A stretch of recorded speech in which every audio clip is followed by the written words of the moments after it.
Welcome to this ability clinic, where if it's not accessible, it's not acceptable. I'm your host, Dr. Stephanie Van, and we are finally going to talk to Emily Ladau about her new book, which is a great read or listen for anyone who wants to engage with the disability advocacy movement but doesn't know where to start. It just dropped in September. It's called Demystifying Disability. I listened to the audiobook, so thank you for reading it to me. I just felt that it was this lovely little morsel of education, but also like reassurance and sort of connection with people who aren't in the disability community or people who are very new to the advocacy movement. I got a lot out of it. And so I really appreciated how easy it was to digest. And then in your interview with Teal, she also says that she got a lot out of it, even though she's been in the disability community for several years. And so I feel like that's the epitome of accessible education, is that you're reaching lots of different people with different perspectives. And it's like easy to read, you know? That was the goal. I wanted to create something that bridges gaps and doesn't feel alienating to people. And disability is a huge topic. And I have always been so aware of the fact that I cannot write the definitive guide on disability. I cannot be the sole authority on disability. I don't think I am. I don't want to be. I just want to offer people my take on some of the foundational knowledge that will help them have conversations. Because what I've noticed is a lot of people give presentations on disability and a lot of people talk about disability. And I feel like we're at like 105 level and people are still over here at 101 being like, whoa, what did you mean when you said disability? I didn't even know that I could say disability. Yeah, like back up. So, yeah, not a bad word. I love that shirt. Yeah. From Diversability, right? Yeah. It's such a great shirt.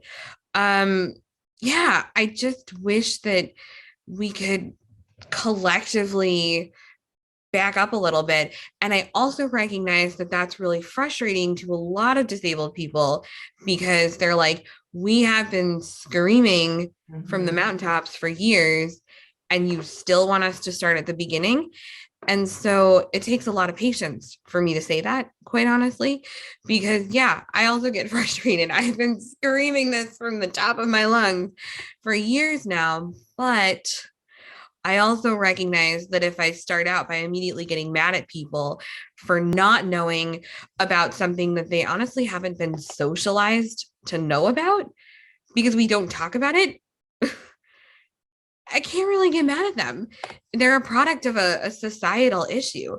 It's not necessarily individual ignorance that's always the problem. And so rather than getting mad at people, I want to give them a chance and I want to welcome them in and I want to say, hey, let's talk about this. It's very generous and collaborative of you and very mature, because I think it's easy to get frustrated.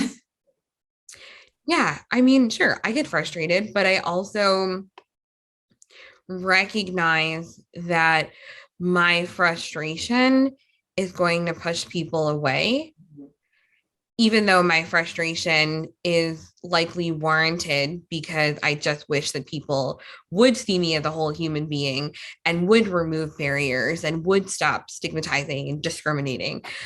But there's a saying that my mom says all the time, you catch more flies with honey than with vinegar. Yeah. I think that fits perfectly here. Let me ask you about you and your mom. Sure. What was it like to interview with Judy Heumann with you and your mom? Oh my gosh. So the wild thing about getting to be interviewed by Judy, especially with my mom, is that Judy was doing all of this activism work as my mom was growing up.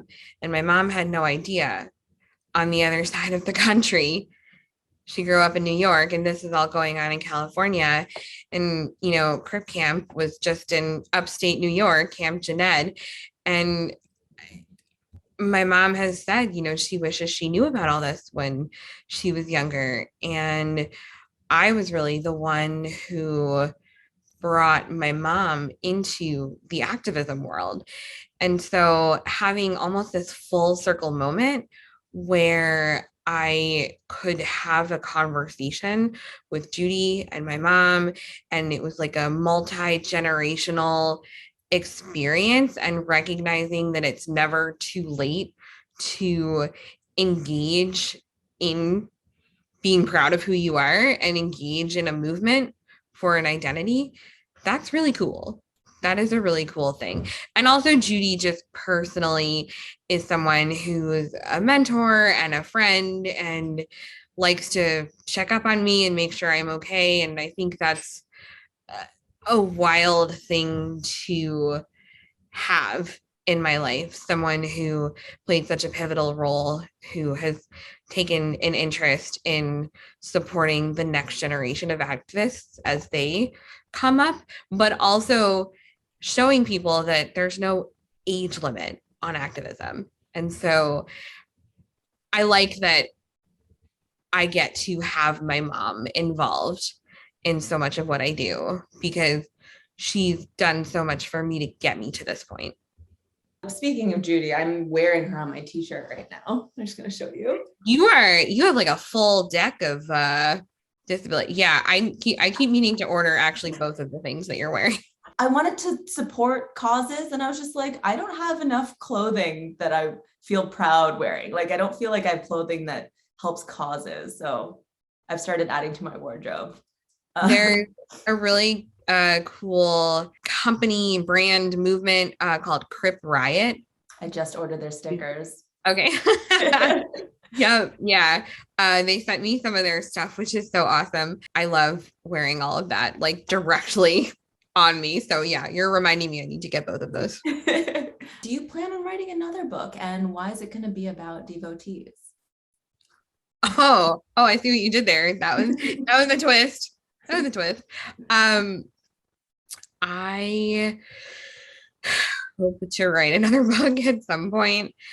Honestly, as I was working on this book, everyone in my immediate world heard me say, I swear I'm never writing another book again. Don't let me write another book. And, just the other day, two of my friends had, bet me a couple of cups of coffee or something that I would not write another book. And it looks like I'm going to owe them some coffee, because I'm probably going to end up writing another book. And why is it going to be about devotees? Because we need to talk about them.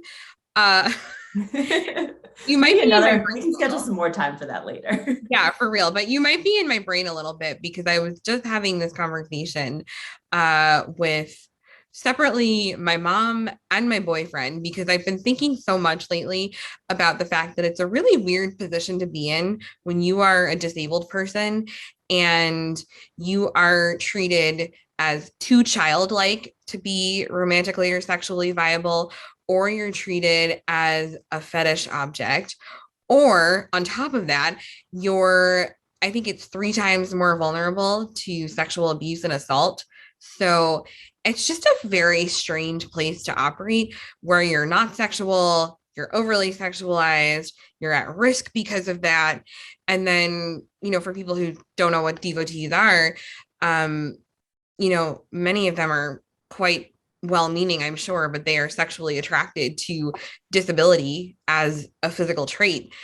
And that's a thing that I haven't quite wrapped my mind around yet, because I'm still trying to figure out how I exist as a human being in a world where my sexuality is up for debate. I was wondering if you saw Special on Netflix, Ryan O'Connell. Yeah. I think he has a great episode on that kind of an interaction where he suddenly realizes, oh, this person is only interested in me because of my disability. And it's that same feeling of like, I'm not being seen as a whole person. I'm being fetishized. Yeah, it's like that record scratch moment when you realize that someone is objectifying you for one thing. And it's especially confusing because it's that same one thing that is the reason that so many people will reject you out of hand without getting to know you. So either way, it's reductive. You're either one dimensional because you're disabled and people are sexually attracted to that, or you're one dimensional because you're disabled and that means that people couldn't possibly be sexually attracted to you otherwise. Right. It's Very like, why confusing. isn't there's a whole spectrum, or at Yeah. least we should acknowledge that. Yeah, it's a confusing place to be in. Okay, well, no pressure to write another book, of course, but I'm sure you're going to find other things that you will write passionately about, whether that's a book or a blog post or an article. So I really look forward to future content. I love that you're planting some seeds. I just want more. I'm just trying to milk it, because I think it's really valuable. And this YouTube channel, for example, I literally I just cracked 100 subscribers. I'm tiny, I'm humble. And I'm trying to still figure out who my audience is. Is it the disabled community? Is it the disability advocacy community? Like, yes, of course.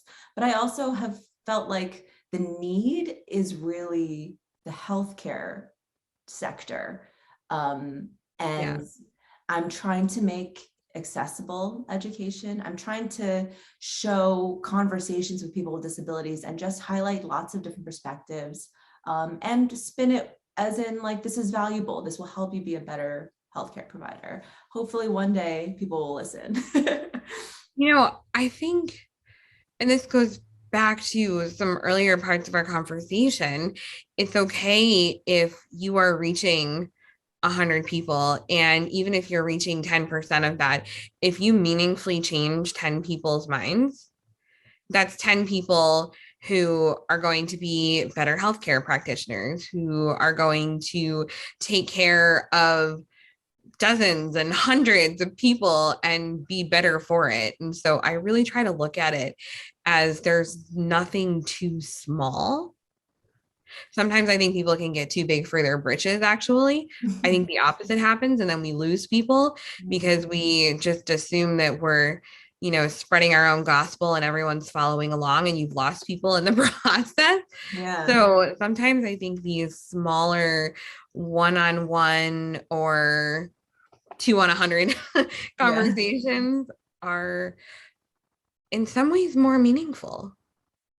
Oh, that's awesome. Thank you for that. Gives me so much more hope about what I'm doing. Cause it's one of those things where you said in an interview, like your blood was boiling with like the advocacy energy. And it's just like, that's what I've been feeling for the past 2 years. When I started this, I just haven't wanted to stop making videos. And it's just like, I don't really care that it's not getting that many likes or views, or like, I don't really care that my friends are like, what's she doing?